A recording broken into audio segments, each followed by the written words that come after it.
morning, everyone. Thank you so much for coming out for yet another year of the Long Island International Film Expo's Filmmakers panel. We do this every year to give some of the filmmakers at the festival a chance to tell you all about their experience. Hopefully you can learn and be entertained at the same time. This is always one of my favorite events at the festival. I think a lot of people agree with that.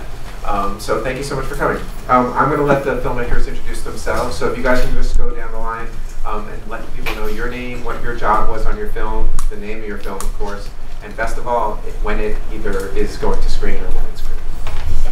Hi, I'm Lindsay Serrano. I'm the writer-director of Beneath. We are screening Tuesday night at 7:30 as part of Are You Scared for Your Life?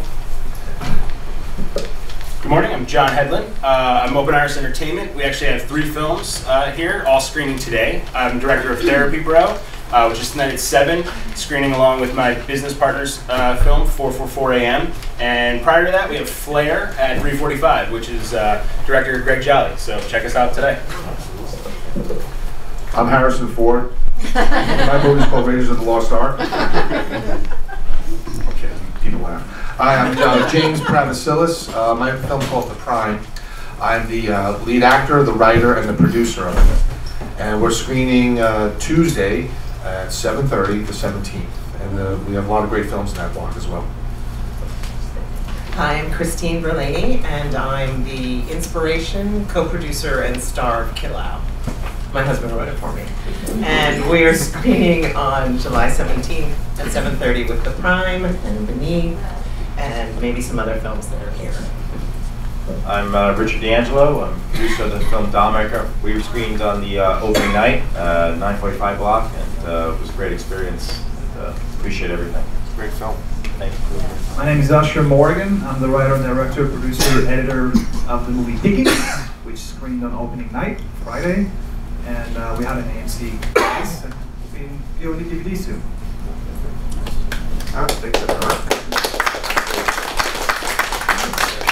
Nice selection of jobs also, so that's good. Alrighty, so the first thing I'd like to start with is, you know, as most of the people in the audience probably know, making a film is a really arduous, difficult thing, right? Like I always tell filmmakers to be proud that you made the film. If anything happens after that, you know, it's gravy. It's great to be able to actually accomplish that. So to undertake the whole effort of making a film, I'm always interested in what drove you to make this film. So what's the story behind the idea? Why this film? Why this idea? Why this genre? Why this plot? Why did you make this film? Yes, it's me. A little background on me. I'm actually typically a producer and first assistant director.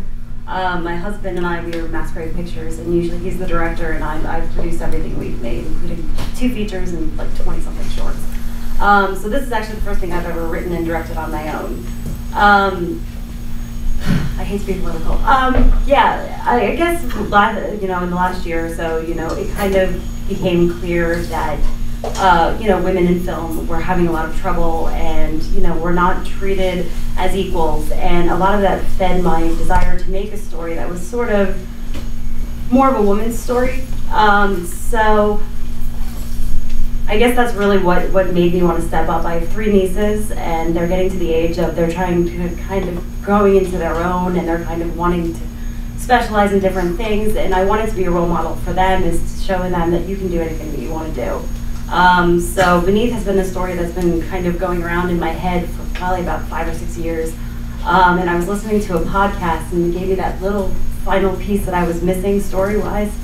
And I just decided it was the time for me to make it. So for Therapy Bro, we met the writer 2 years ago at Garden State Film Festival. And last year he told us about this idea for the script he had that he wrote. And he'd been working on it for about 7 years. And brought it to us and co-wrote it with Francesca Nuzzi, you know, the latest version of it.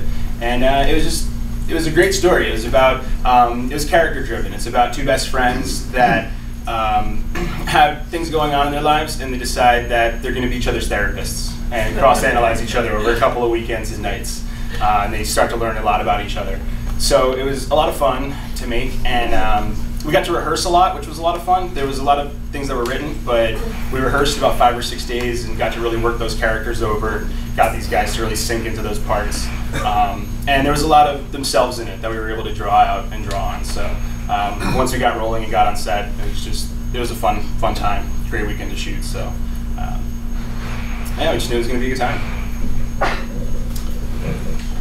As an actor, I'm also a writer, and I've written a bunch of stuff. What made me want to actually make this film was part of a film challenge. There was this ongoing film challenge at a place called the Actors Green Room in New York. And I kind of was going to see the films. I got caught up in it. Next thing you know, without realizing it, I decided to do a film. I wrote a script. I wrote it fairly quick. We only had 4 days to shoot from front to back. And so it kind of happened to me more than me choosing to do it. Yeah, I wasn't like, I want to make a film soon. It just, very quickly it all happened. And I met with my AD and she threw the budget at me. And I crapped my pants because I thought to myself, literally, I could probably do this film in like $2,000–3,000 bucks. Like $12,000 later, you're like, oh my God. So it kind of happens to you as you do it. You can write scripts all day long. And the idea of the script, the ideas just come to me, and I always say, if the idea sticks with me for a period of time, it's probably a good idea. If it fades out of my head, it probably wasn't good. And this was the idea running in my mind. I probably watch way too much YouTube with conspiracies and stuff like that, so it's kind of an Orwellian film. And it kind of just built from there, and I just went for it, really. It was really just a leap of faith. Yeah.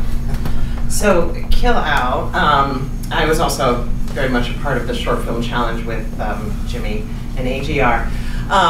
I fought the idea of producing my own content for years and just couldn't break from theater to film and TV, and so joined the film challenge, but wasn't getting things that I wanted. And then I had to turn down something that was offered to me, and it turned out to be a great film, and nobody did anything wrong, but I had this total meltdown, and my husband had to pick me up off the floor. He's like, I'll write something for you. I was like, yeah, whatever. And so about a month later, then he asked me, who do you want to have in it? And I said, Anthony, Renee, Amanda, and me. Okay. About a month later, he handed me a script, and I read it. I was like, shit, this is good. Now I have to produce it. Because I had produced theater and film years ago and decided I didn't want to do that. So it was this pulling me back into this world other than acting. And actually, as a producer, I kept waiting for everything to fall apart, and it didn't. And at every turn, I was like, oh, they're gonna not show up, they're gonna not do this, they're gonna, and it just, everything worked really well. And we have this amazing film that is just the beginning for Walter and I. But why that idea? Like, why? Oh, I'm so sorry. No, don't. My husband's a sci-fi horror freak, and he likes to write very strong, powerful characters for me based on clothing. And inadvertently, it started as the theme is very much about immigrants taking jobs away from US citizens. And then right after we wrote it, the Me Too movement burst onto the scene, and it very much deals with the Me Too movement also. I think a little different path for most people. I think everyone hates producers here, so I'm a true producer in a lot of ways, so I apologize for ever showing you a budget. We will spend everything and more. And if we don't tell you, it's a lot. So yeah, I'm a professor of producing in the New York Film Academy. I've been a writer-director many years ago. And so about the last World Cup, to be fair, just the only way I remember it, around July, Brazilian girl brought in a script because they have to bring in a script and kind of produce it in class. Read through this script, but ran out of the class because I guess Brazil was getting their ass kicked. No offense to anyone I was rooting from this year. And like an honest producer, I grabbed it off her desk and went home and contacted the writer and optioned the script with a partner for the whopping fee of $500. Now, I don't follow up on things, I have bad memory, and I was going to do it myself, be my own director, and I realized how bad I am at that, so I just used it for class. And for many classes, many seniors would come in and the mock thing would be, let's produce the doll maker. And over the years, the years, I would be contacted by a lot of people saying, hey, I'd like to buy the script. And I was like, I'm not going to make any money. I'm just going to not keep it. And this one guy kept emailing me, and finally he's like, listen, I know you won't give it up. How about I come up there and I'll fund it and I'll direct it and you put it together as a producer. And I said, well, here's how it usually works for me. It's me, and the crew is cheap because they're all my students or former students, and that's how it's got to be. Obviously, you get professional actors, and that's what Dollmaker is. It's me and my other producer there is a former student of mine, and my teacher assistant for many years at the college, the DP, all that, and this director, and it's really a testament to why I guess a lot of people are saying here. It's this medium's a collaboration. And whether you're a producer, assistant director, director, writer, you can't do anything without this collaboration of your friends and family and favors. And yeah, that being said, the writer, I didn't know that, has gone on to fame. So I guess I hit at the right point, and he's got a couple of big features. I can't get him on the phone, by the way, just so you know. And if I wanted to option a script, I'd have to add like 5 zeros to the end of that now. But Who's the money guy? That's what we want to know. Just some guy whose wife wants to divorce him, I'm sure, right now. He lives in Florida, so it's a tax-free state, so maybe that's how he paid for it. But yeah, we shot it last July, and that's that. So. But why that script? What was the content of the script that reached out to you and to this director? Yeah, that's a great story. So I guess I still, as a film nerd growing up, I always liked the idea of like Through a Children's Eyes and the macabre and Twilight Zone-ish and I don't want to say Stephen King, but kind of that kind of writing, And once this girl read that script, and that what you see, if you guys seen the film, is that script. We didn't change anything. He only added one thing, which we debated about, which was when she sliced her wrist. And there's two versions of that. We unfortunately sent you the violent version, and the actress was great. It was just something calling, it's that kind of mystery, and parents dealing with, as an older guy now, parents dealing with it, and every time that script's been read, that twist at the end, which, there's always twists in film. I watch many students kind of just be amazed, all these kids that write all these scripts, and it sang to me, and it was something I just wanted to have, and if he would have wanted $5,000 to option, it would never happen. He just happened to be a nice guy. Maybe he was euphoric because actually he's Argentinian. So at the same time, his team was making a run of the World Cup. So maybe he was feeling, I'm not even kidding. I think this is what really happened because they went to the final 4 years ago. Not this year. It was just that macabre and that mystery. And when you look at the films that kind of sell, that's, that genre is really where it's at. I can't direct it, and so Al did the amazing job with mostly the crew. I just sat there, so usually that's what we do. By the way, after we spend your money, we just sit there. I saw his film. It's actually fantastic. You guys get a chance to see it again. Thank you. Plus, you must be very dedicated. Thank you for being here, because after that whole story about the World Cup, everyone knows the World Cup final is right now. Yeah. Well, I'm only a Yankee fan. I don't think Well, in my case, I just really love movies. So I wanted my first film to be kind of like a love letter to cinema. And if you watch it, you see a lot of references to different movies. And it's a fine line between paying homage to something and then completely ripping it off. And I hate to admit it, in some cases you do see like complete rip-off, but in most, 90% of the movie, you can tell that there is definitely homage paid to old spaghetti westerns and film noir. This started as a short film that later evolved into a feature. As I was writing some of these characters, I just couldn't get myself to stop. So that's a good sign when you just keep writing and writing and writing. So I decided, let's turn this into a feature. And we were pretty lucky with everything that really went down. AMC picked it up, and it was in theaters for a while, and we had a whole theatrical thing, and it was just crazy. And that was my introduction to the movie world. It's not a perfect film. I love it. I wouldn't change a thing about it now, but it's definitely kind of like a love letter to the movies. Thank you, everyone. As I was listening, certain things always pop into my head, and in a couple of cases, people are the actors, and that's how the piece got born in the first place. But for those of you who are actually casting, I wonder if you talk a little bit about casting, because I think casting is one of those interesting things because it's an artistic thing, because the actors you choose make a huge difference.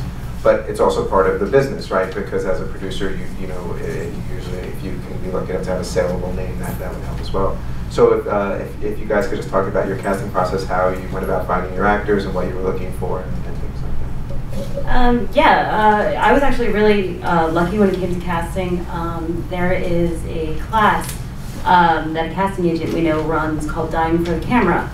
And it's only a 6-week course where they teach actors how to do horror and how to die on camera and how to be possessed and how to be monsters.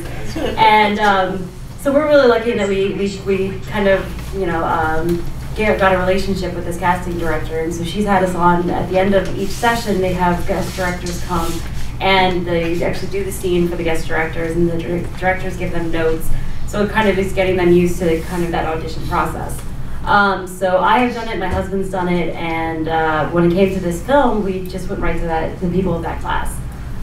So interestingly enough, my actress, Alyssa Booth, this was her first film ever. She was just fantastic. She had this vulnerability, but she could also switch into this like maniacal, evil little thing kind of on a drop of a dime. And I really liked the fact that she could do both, which is really important to my film, because part of it is she has to do that quick turnaround. So she did a really great job. The other lead with her was Frankie Balsillie. He has done a couple of television shows, but for him, he really had that cocky swagger that I needed. So yeah, and it turned out I cast them both, and I got to set, and it turns out they've been friends for years. So they were completely comfortable with each other, and it was really a surprise for me, but it was really a great working environment with those two. Was it a SAG shoot? No. So ours was a SAG shoot, so I can talk to that if you want to. I had the pleasure of just saying yes to a great cast that was brought to me. You know, Francesco co-wrote it with our star Wally Marzano-Lesnovich, so they had themselves in those roles already. Film also has Gary Pastore, who's in HBO's The Deuce right now. You can also see him in the Week Of with Adam Sandler and Chris Rock on Netflix. And then the woman, Heather Britton O'Scanlan, she was here on Friday. I think she'll be here today as well. She plays Wally's wife and Gary's daughter in the film. So everybody was kind of in place, and as I mentioned before, we all met at the Garden State Film Festival 2 years ago. And then last year we made a commitment to try to make something together, and this is the product of it. So it was a lot of fun to just kind of wind these guys up, let them play, and give them the framework, and they just knocked it out of the park. Casting. Ours was a SAG shoot as well, and fortunately, as an actor, I've done a lot of films, and so I know a lot of actors, and I was in that community. It was a lot of people, so I wrote it with some people in mind. The people I wrote the parts for, only one wound up being able to do it. So you always have to have, and I never like to call them the B actors, because it actually turned out I got the better actors than I thought.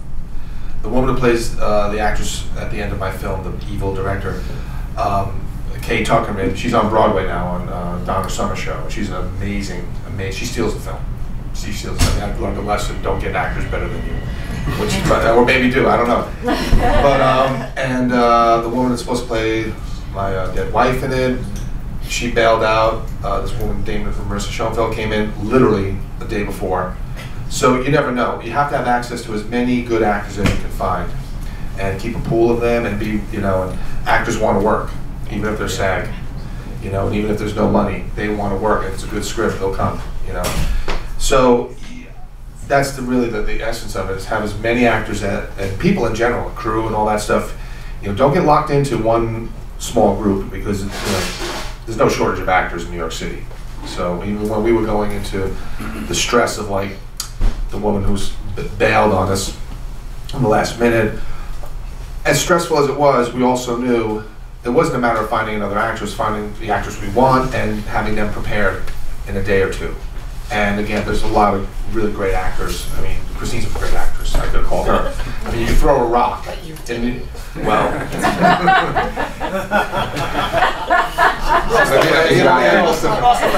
Then there's that end of actors as well. Yeah, I think I did. Skip you on this thing. But anyway, so the casting is fortunately for us in New York City, we have a choice.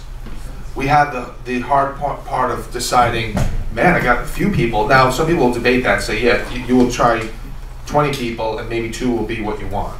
But at least you have those 2 people. Imagine where it's like to be like in, you know, somewhere where there's not a big community of actors. So I consider ourselves very lucky to be in the tri-state area and have an actor. And we can just put a casting call out and they'll knock your door down. So, but fortunately, build your little group of people. For those of you who are thinking about doing a film, start thinking about who you want. And if you can write in mind who this part is for, you get more specific in your writing as well.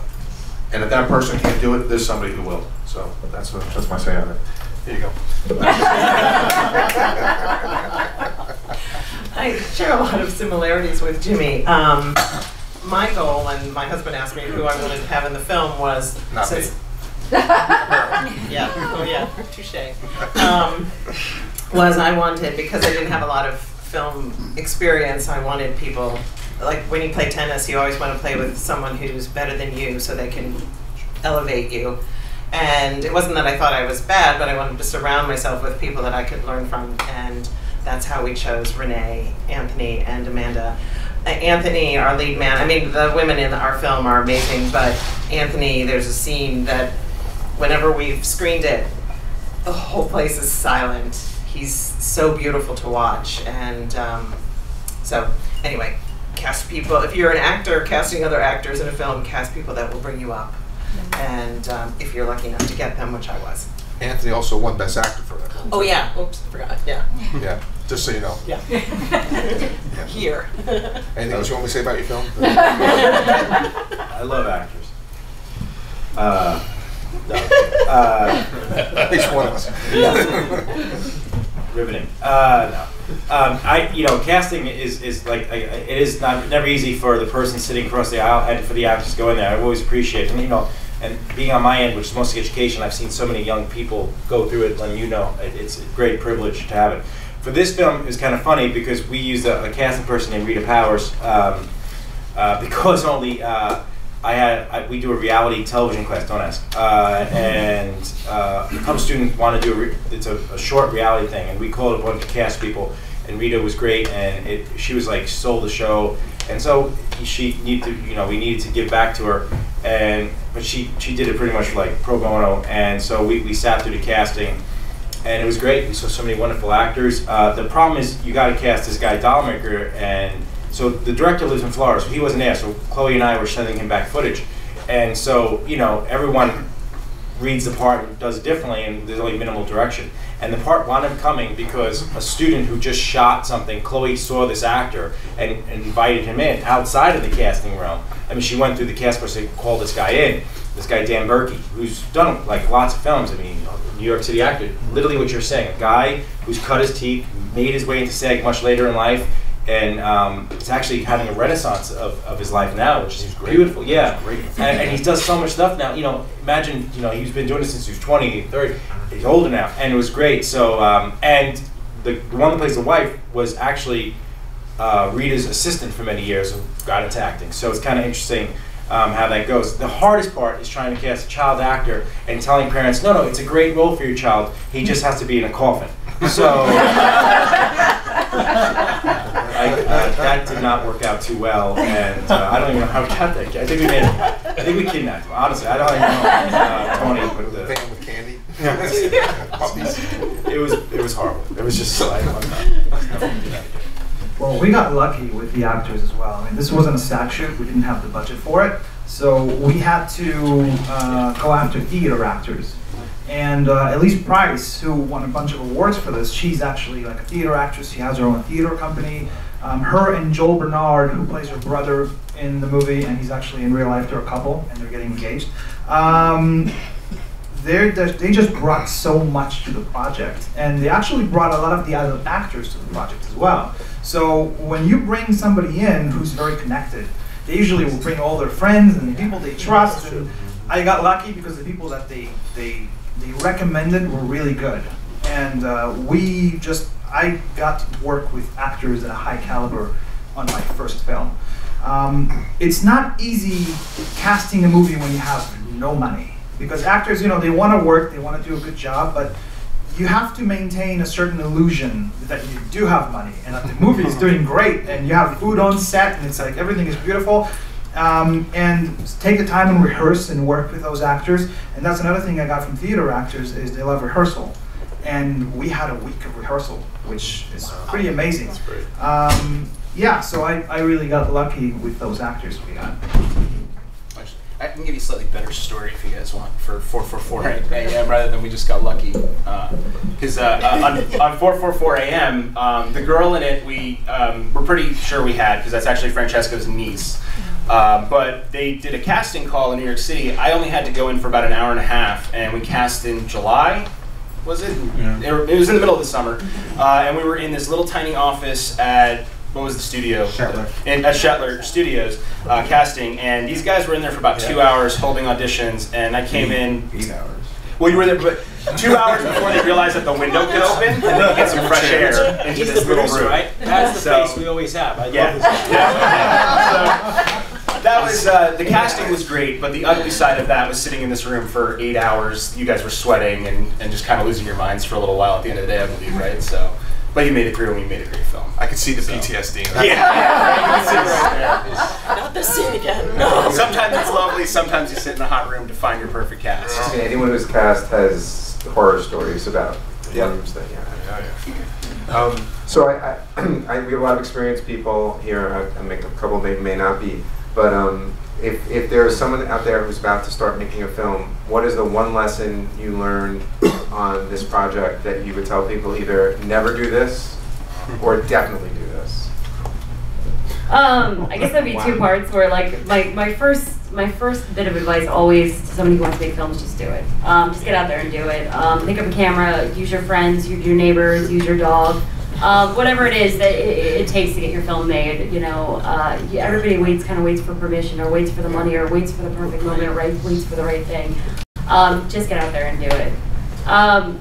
My advice on this one is to not put somebody in a bear suit in the middle of August when you have to turn air conditioning off. And you had to do the film to learn that lesson? Well, that and fake blood and no air conditioning in a bear suit is fun. It's very sticky. Very sticky. I would say if you have the ability to work with your friends, work with people you like. It makes it much more fun on set, keeps things flowing, it doesn't feel like work at that point. The takeaway, from this one and everything we kind of do is try to schedule as much as you can in advance. If you have the camera, if you have your audio gear, go test it. You can find somebody to stand in front of that camera and put your light up and just get those settings there. Get as much done before you get on set as you can. If you can set your camera up the night before, all your settings are good to go, your cards are formatted, your audio hardware is ready to go, and all you have to do is get your actors in there and you're ready, that's the best thing. And that'll help you save time and help you worry. You'll be able to spend the time worrying about other things that come up rather than why you didn't prepare in advance. What they both said is very prominent and true. Find people that do what they do professionally. Don't worry about the money.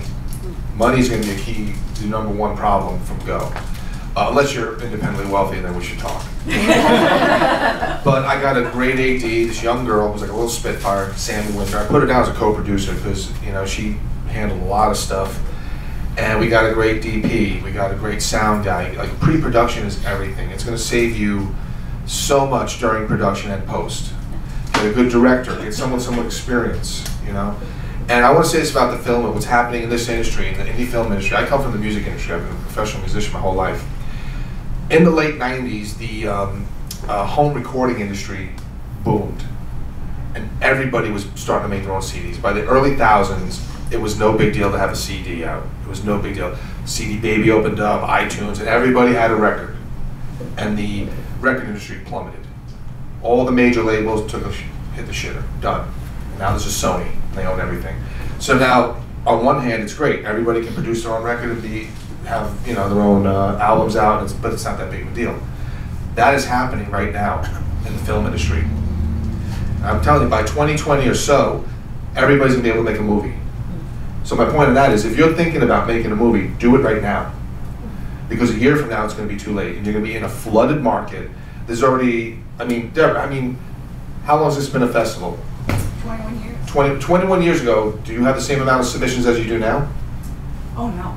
Right, there's Not at all. like millions, I mean. Yeah, we're getting a couple of hundred, and that was about it, and it was pulling teeth again. Right, and now. But they were higher budgeted and you know. Right, and that was the thing, and now, the lower the budget, the easier it is, the more mass produced it is.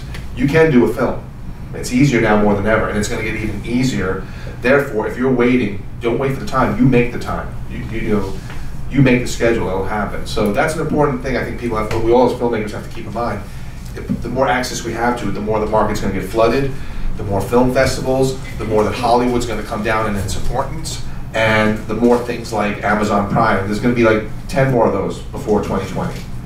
And the sad part is we're not gonna make as much money as we thought we would make, because it's an open, supply and demand. So if you're serious about doing it, do it now. If you wait, you're gonna be too late. I'm leaving to make my next film now. I mean, I didn't mean today.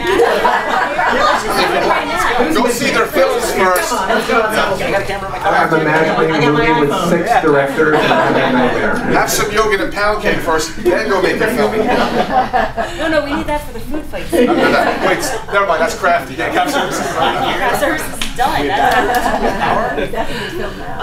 I love the bear suit in August. I'll never do that.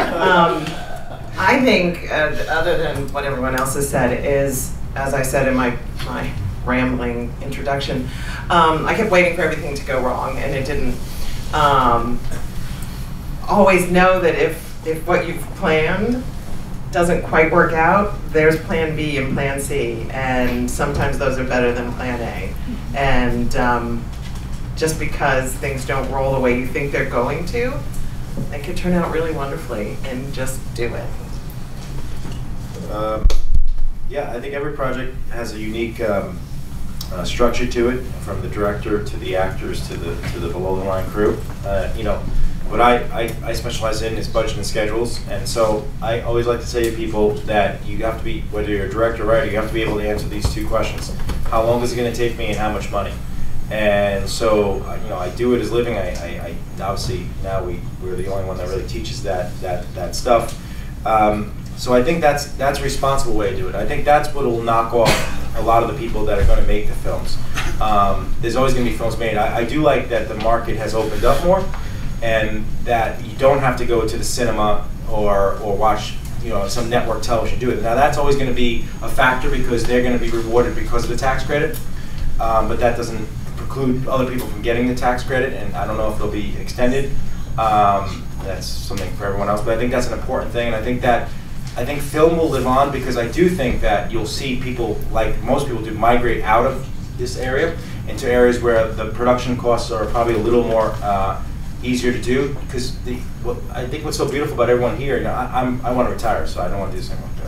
Personal stuff. But it's still beautiful, no matter what you are, to just want to scream, and that becomes a story.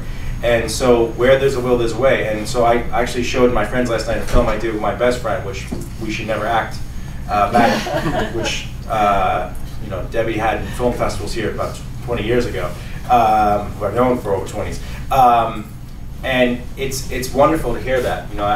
Your guys are inspirations, and you're an inspiration, because I get to go in tomorrow for a week to talk to students, and there's people still doing it, and I think that's the way it's got to be. You just got to kind of do it and let it happen, and have a plan and a budget.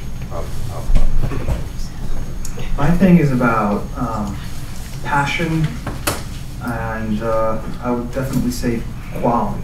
So if you really love movies, if you're a cinephile, if you feel like you can't help but be a filmmaker, if it's like a part of you, you will make movies. It doesn't matter how you're going to go about it. If you really love cinema, you will make movies. The one element that I think sets one person apart from the pack is to strive to quality. So whenever you make a film and it's okay, if you're 100% satisfied with it, that's great. But be your own harshest critic and always strive to make the next one 1,000,000 times better, with bigger actors and bigger budget and just a better story and a great screenplay, and just be your own harshest critic. If you love movies and if you're obsessed with it, you'll make good movies, and you'll stand out of the pack. You'll have a million people making movies, and there'll be another Amazon Prime in 20 years or 15 years, but the ones who make really good films, they'll always stand out.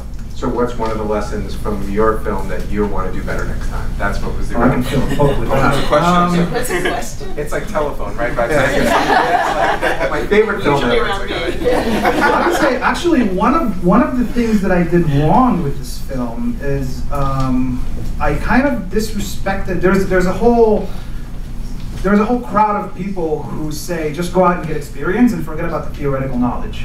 And you know, there's merit in it. If you go out and you work, you make films, you get a lot of experience that a lot of books can't teach you. But there's a lot of value in theoretical knowledge. And understanding what makes a good plot, understanding what makes a good character, how to write great dialogue, all that stuff is important. And I think anybody who kind of dismisses theoretical knowledge, you're taking away something that could make the next person a way better filmmaker. Because ultimately this theoretical knowledge is people who had experience and wrote it down. So that's the one thing I did. After I made the movie, I started like reading screenplay books and started really diving into it, and I saw a lot of my own mistakes in those theoretical books. So that would be my one thing. I just say, just want to add one thing real quick. Also, know the difference between an excuse and a reason. If you have a reason something isn't happening, you can fix that. You can figure that out. The excuse is what you're telling yourself why you can't do it. And you'll live in that excuse, and that's why it'll never get done. So really know that difference. Can I add too? I guess for me, the big thing that I learned is trust your own voice. Everybody out here, you are the only one living your life. You are the only one with your own perspective, and there are other people who are going to want to hear that perspective, who are going to relate to that perspective. I've been really blessed with this film. I've had a number of women come up to me at the end of it and just literally thank me for making a story like this. And it really is rewarding when you get to share that with someone out there in the world. Go for it. I was just thinking about this in the car the other day, just piggybacking on what you were saying, If you want to make a movie for yourself, and at the end of the day you're happy with that film, and you're pleased with it, and you don't really care that nobody else likes it, and that an audience might not watch it, and you're fine with that, then be that filmmaker. If you want to be a filmmaker that wants audiences to see your work, you got to figure out what your audience wants. Listen to them. Don't push them away. So figure out what filmmaker you want to be and be that person and trust your voice. And at the end of the day, yeah, if you're the director, you can say yes or no and accept that responsibility and own it. It sounds like those 2 points are opposite, but they're actually not, right? That's what I was saying. Exactly. You have to find a balance between those right. two. Yeah. But you also find that a lot of times when you're telling your own story, there is an audience, and if you can find that audience, it's perfection. I mean, there's no better paradise than sitting in a theater with your audience watching your film. That's the moment. Find your audience. Yeah, find your audience. Right. All right, I always like to open it up for questions. Does anyone have any questions for the filmmaker? Sir? Hi guys. Well, first of all, congrats to all 6 of you for getting your movie finished and getting to the festival. That's really cool. I have a question about the post-production process for your films. Like, any challenges you guys faced? Did you have to hire an editor? Did you end up editing it yourself? Or did you go to a post house? Like, what was that process like? Yeah, my husband is my editor, so it's pretty easy. I mean, minus the fighting and screaming and, you know, possible ice cream binges we had to have to save the marriage. But yeah, no, post-production, it was really great work sitting with him. Like I said, this is my first film, so this is the first time I've actually like kind of sat in post-production beyond just watching rough cuts and making notes beyond that. And it was a little testy, where it was kind of like, well, could you just magically make it do this? And he's like, no, we're like 5 steps away from there, so could you just calm down, please? But then we brought on a color correction guy that we've used before, and he was super great. And then this time we actually brought on a composer. And working with a composer was completely different for me because I just don't have an ear for music. I really don't. But somehow I was able to kind of communicate, and my composer was really great. He asked all the right questions. And he was actually able to, he sent me my music, and I was instantly like, that is it, that is perfect, do not touch a thing. I don't know how you got it out of my head and into this file, but you magically did it and you're awesome. So yeah, post was pretty smooth for us. I mean, minus the couple of times I was like, can you just like zoom and then do this? just drone into that, please? And he's like, no, you have to shoot a drone. I was like, oh, forget it. Yeah. So at Open Iris Entertainment, we do all of our post in-house. It's mostly just Francesco and I at the moment. Our DP has now started coloring, so he colored Therapy Bro with us. But we do the picture cut, the sound mix, sound editing. We have a feature that's being remastered right now that we have a composer that we brought in that's doing all original music for it. We edit in Adobe Premiere mainly, color in DaVinci Resolve. We use other tools within the Adobe Creative Cloud to master things. Usually it's pretty smooth. It's great, you know, I push all the buttons usually. Frank's kind of directing the edit behind me. If we don't see something eye to eye, we kind of make the case for why this cut should be there or this edit should be there and the timing. And usually it's just figuring out which idea is better. You know, it's usually, no, that idea makes more sense, so we're going with that one. I don't think there's really anything that we haven't been able to just talk our way through. Point of least resistance. So yeah, point of least resistance. And set timelines, set a deadline for your edit too. It could be an edit forever. If you have to make a festival, you know you got to get it done, do it, and you can always change it. What you guys are going to see today, we've actually amended a little bit since it's been on the festival circuit. We've switched out a joke and we've changed the timing of some things to just make things play better within the picture edit. So if anybody here sends us an email after this, get our contact information, I'll send you the link to the new one so you can see the slightly updated version that's going to go out there. So just be fluid. Things are changeable. You know, if you have the time, you can go back and update it and change it. And path of least resistance is usually the best. And listen to your audience. Gain the feedback afterwards. Jessica still looks like he has PTSD. He's more coffee. He wants to watch the game. I've had to go to the bathroom for the last like 20 minutes. For the last 8 days. Post is everything. The old saying is 3 films. The one you write, the one you film, the one you edit. That's what we say every day. And the one you edit is really the film. My editor was also my director, which was a very good idea in this case because she saved us a lot of heartache in the filming process and later in the editing process. And I asked her, do you want me to be in the room with you when you edit? And I quote, she goes, fuck no. Because if you know me, yeah, she's like, no, I'll send you.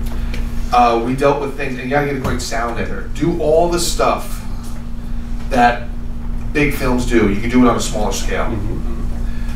This guy, Matt, I can't pronounce his stupid last name. He's got this crazy. My last name.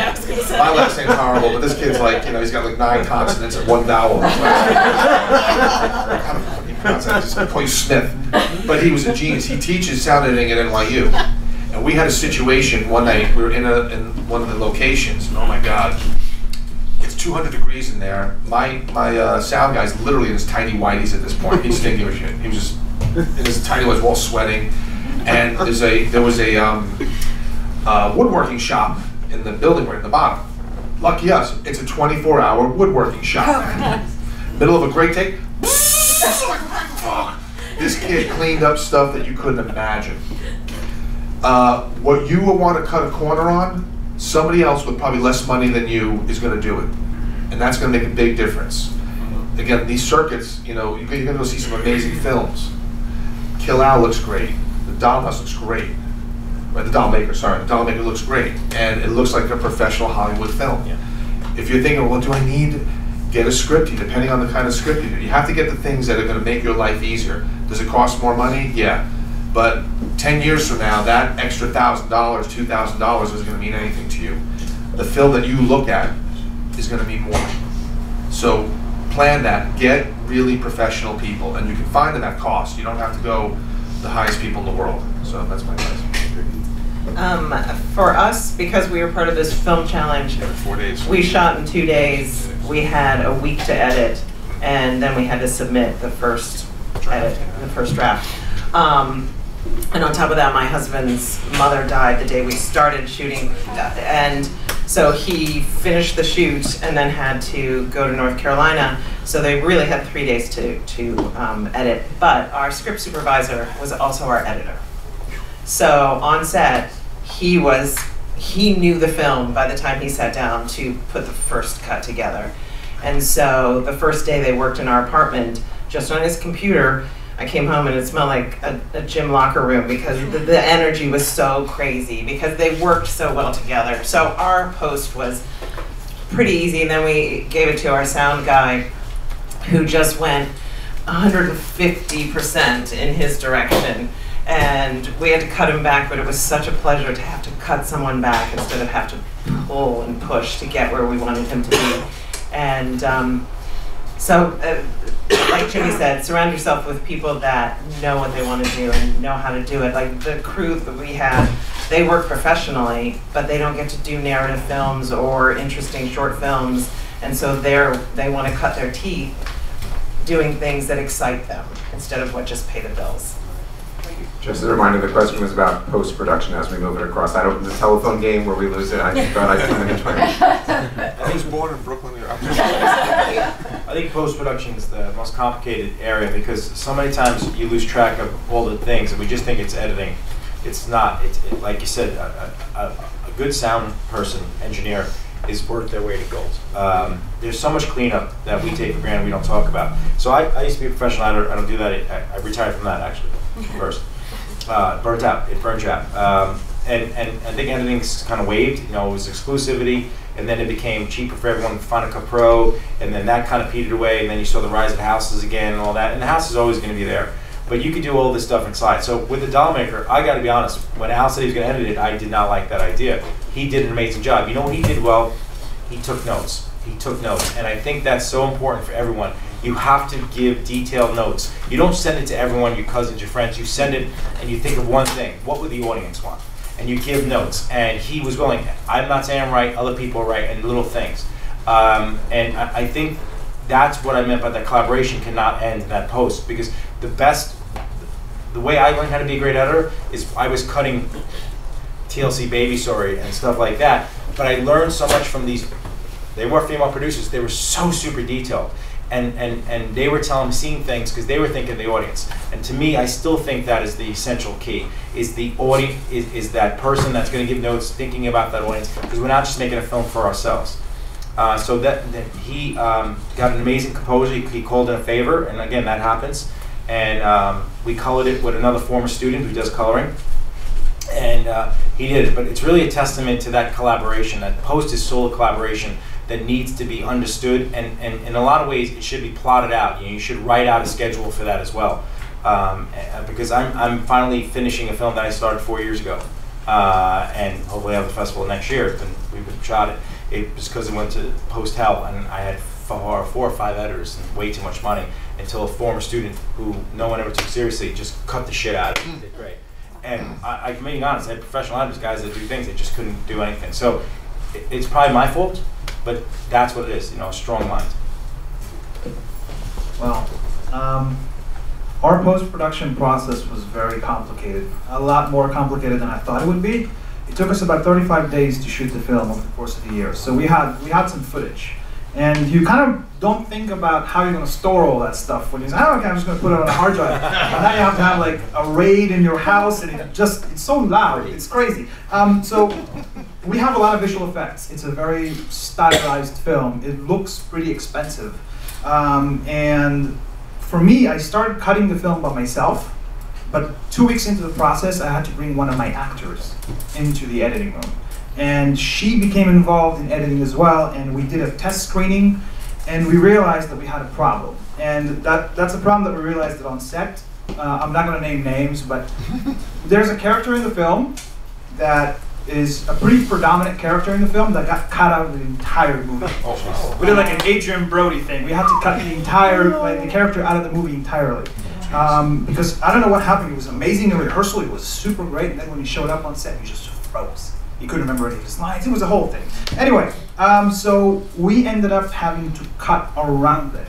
And it started introducing all sorts of different problems. All of a sudden, scenes that had a purpose, you know, it doesn't make sense anymore because this character isn't there. So now we had to like start going backwards and reverse engineer the film. It took about a year of post that included visual effects.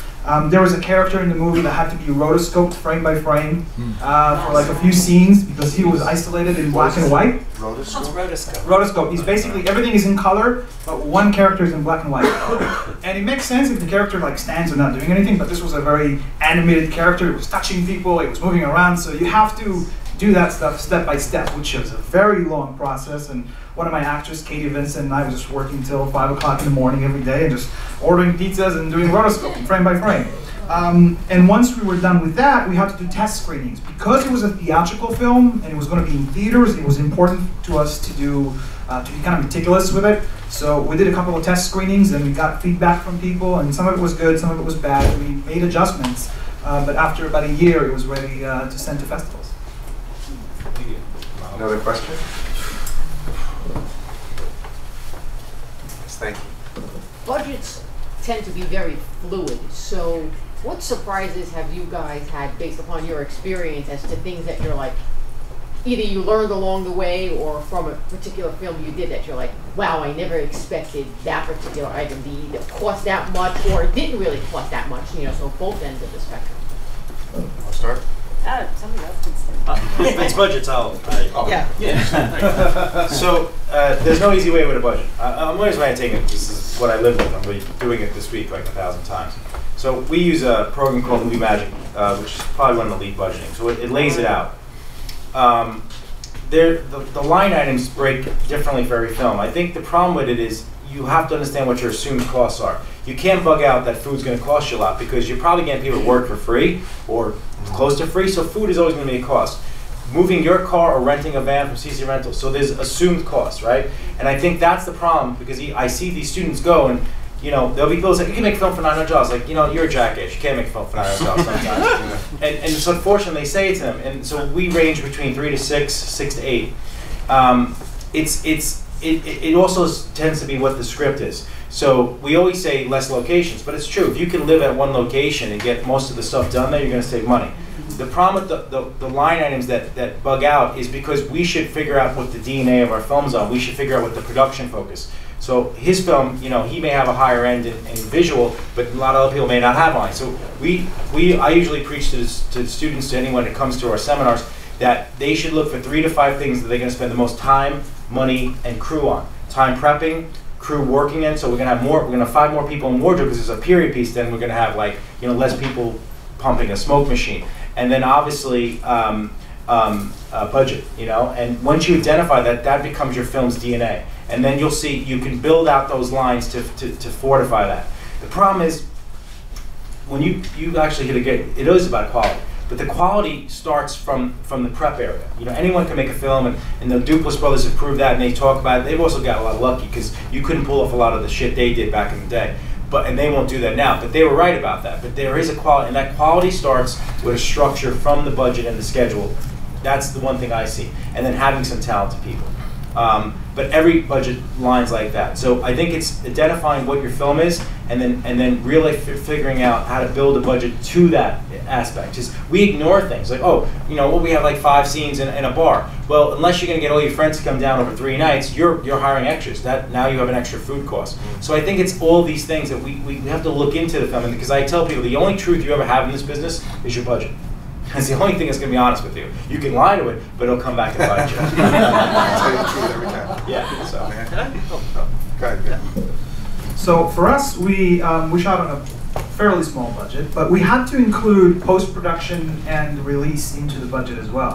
So $350,000 is not a lot of money when you consider how ambitious this project is. There's like gunfire and all sorts of craziness, and we try to stay away from explosions because that's just a whole different story. But there is it's a pretty violent film. There's a lot of stunts and a lot of those types of effects. But because I was doing all of the post myself, and we had a very tiny crew, and we were shooting in locations where we could kind of haggle and get good deals.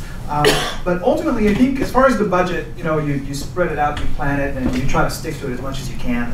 But there are things that you have to take into account when it comes to working on a really small budget. If you show your cast and crew that you have a really small budget, that might be a problem for you, because people want to feel like they're being taken care of. So if you start being stingy with food, or say, oh no, we can't do that because I don't have the money for it. That was my rule, is never say, I can't afford it. Always try to figure out a way to spin it and make it seem like, oh, it's creative. That's why we're doing that. I didn't want people to be, oh man, this production is going to hell. It's like, oh, it doesn't have any money, and it's not going to last. So I tried my best to make it look like, oh, we got our shit together. It's a tiny budget, but we got craft services. I'm going to send someone to get burgers at 2 o'clock so that, after you got your lunch, you have something to eat and snacks, and everybody was treated well, everybody got paid on time. That takes a lot of discipline. So if you're a writer, director, producer, that's the hardest part, is finishing the day.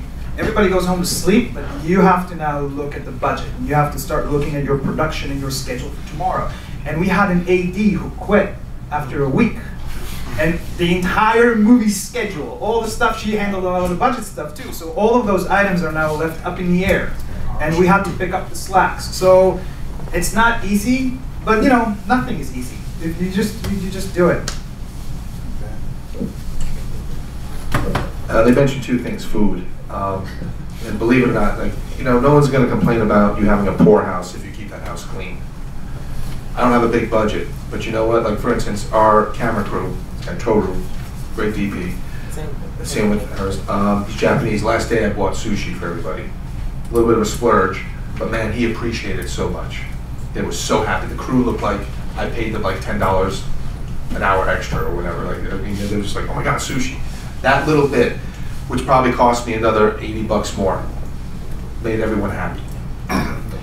Now, there's 2 types of budgets you got to consider. There's the locked-in budget. You know what you're paying for. You know your DP crew, your sound guy. They're charging this amount of money. Then there's the fluid budget, as you said, and that's editing. We don't know how many hours it's going to take, and that's the scary part. You got to hope that my director was my editor. I trust her. She's not milking the clock, and I don't think a lot of editors do. But there's those parts of the budget that are scary. It's on the clock, and you don't know what's going to rise. So you have to allow that in your budget. Have the hard budget, which you know is going to cost, because these people, and that's usually on the day, that's in filming. Pre-production wise, filming, you know what these are hard costs, and they're going to cost X amount of dollars. That you can plan for. Have a little more leeway in your budget for the things that are going to be for surprises, like, wow, we have a problem, like you were saying. All of a sudden now we have to cut a character out, and we have to do whatever that thing you said you did, and that's just going to cost a whole bunch more money. And that's what editing is, really kind of like a minefield with that, budget-wise. You want to say something else? Well, that goes back. So if we take it on the grander scale, you figure out what your hot costs are every day, but no one has that luxury in this area to have a production account in there articulating that. You brought up the greatest part. That's why post-production is a nightmare, because you have a quagmire. So what we try to stress to people is when you're budgeting post-production, there's no right to it. You're obviously going to pad certain areas, but you're going to think about, you can't micromanage it. You got to think total days allowed or total weeks allowed for post-production, and that's a great point. In another sense, you should always carry a contingency line. It should be anywhere from, technically 8 to 10%, and you could obstruct some of the above the line costs, but you should always have a contingency line in your movies, and then pad out the other areas. And it's fool's play. It really is, because you can't control life. These big movies always go off budget. They do. So we're doing, and they, like you said, they can eat a cost, or they'll get it back. They'll push it to something else. Everyone in this room is here because they invested in themselves and their dreams. And so I the last 10 years or more of my life, line producing and production managing these people's films, their money, their investors' money, it really stresses you out, because you have to explain, the director wants to know its location wants to know cash. So I think it really is probably one of the most stressful things. But as you talked about, this business changes, that's really going to be where the wars be, because you're competing with them, and you know what? They're scared because you can do the product just as good as them on a lesser scale, and I think that's where you have to come in on it. Can I? So when I act as a producer, a lot of the times what I do, I always feel like as a producer, my job is not to say the word no to you. My job is to be like, what is it that you really need? Like you were saying, you focus on the things that are important to the script. And then you say, well, okay, if this is what is really important to you, we're going to have to sacrifice or kind of make some compromises here. So this is really what you really want. This is what we're going to have to kind of give up a little bit more or not do as much. So I've never said the word no as a producer. I always feel like, when you say no to your director, it just adds it creates this fight between the two of you and this tension. But always, like he was saying, I always have a contingency when I produce. I always have that 10% somewhere in my pocket, because you never know. We've been on set where we use a different kind of battery. We put that into our recorder, and next thing you know, those batteries overheated and we lost the entire recorder. And it's like, what do you do now? Next day you have no sound. So literally, it was like, great. You pop into rehearsal, you take care of this, and meanwhile, I had the person who's helping us on hand, kind of like our PA, drive me to the local Best Buy and just get a Zoom that would get us through the day. Hard drives too. Hard drives. Yeah, hard drives. You'll be going out to get hard drives like nobody's business. And I pulled out, like you were saying, I when I know it's going to be a hard day, when I know it's kind of going to be one of those grinding days where it's going to be very meticulous, I always send my PA out and they come back with donuts or cookies. And when you pull cookies out at like 4:30 after the middle of a long day, people are like, oh my God, like heavens opened up and the golden light has come down on the cookies, and you're like the hero of the day. Food is a great pacifier. Food is great. Angry crew, feed them. But yeah, no, you never know what little crisis is going to happen. So I always have that kind of like little nest egg where it's like, I'm usually the only one that knows about it until he has a crisis, and then, or my director has some sort of crisis, and then I'm like, I got this. But don't worry about this, I got this, because I hid this from you. Yeah, definitely. They were saying food. Get good food if you have that budget. It's going to keep your actors, your crew, their energy up. It's going to keep them fed. They don't. If you start thinking about I'm hungry on set, that's the #1 problem you have in your head. You're not thinking about anything else going on if you're hungry. Know where to focus your money. If you're on a fixed budget, you have $10,000. Do you need to shoot in a warehouse, or like we're talking about locations? Can you shoot this all in one place? Should I pay for the audio guy or the gunshot? Do you need the gunshot? It's probably better to have your audio guy than your gunshot. So just be realistic on where you're focusing that money and what is really important to your story. Do you need to get, Stairway to Heaven for $200,000? Probably not. If that's the crux of what you think is going to make your story great, go back and examine your story again and figure out where you want to put the money. And AD once told me it's not food, it's fuel. Exactly. The other thing is, like I was saying, we make horror movies, so a fair amount of my budgets always go to makeup. And what I can only stress there is have a little knowledge in every little field. Know what your sound person is talking about. Know when your DP is coming. And if he's showing up with all these cranes and all these sliders, and you're shooting it in a little itty bitty bedroom, then they're just trying to impress you, and you have to double think about what they're kind of planning, because you can't use a crane in your bedroom. So with makeup, I've had to learn a little bit about makeup, where it's like when I know I have a certain budget and my makeup artist is like dragon skin, I'm like, no, roll it back. Let's come up with a plan B. Let's rethink this.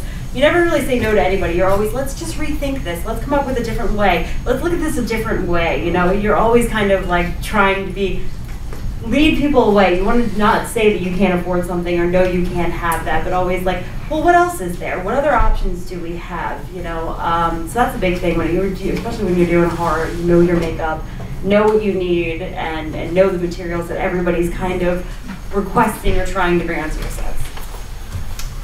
Thank you so much. Please thank our filmmakers for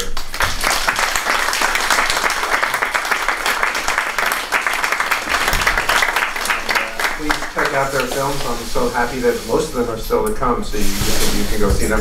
And one last message, in about 5 minutes, 10 minutes, we're going to have another panel on screenwriting, and we're lucky to have Lauren Paul Kaplan, a screenwriter and screenwriting professor and other assorted, really interesting guy, and we're going to talk about that. So please don't go anywhere, stay for that, we'll see you in a few minutes. Thank you.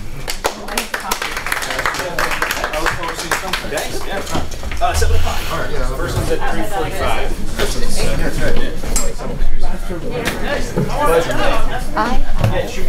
Ticket for you.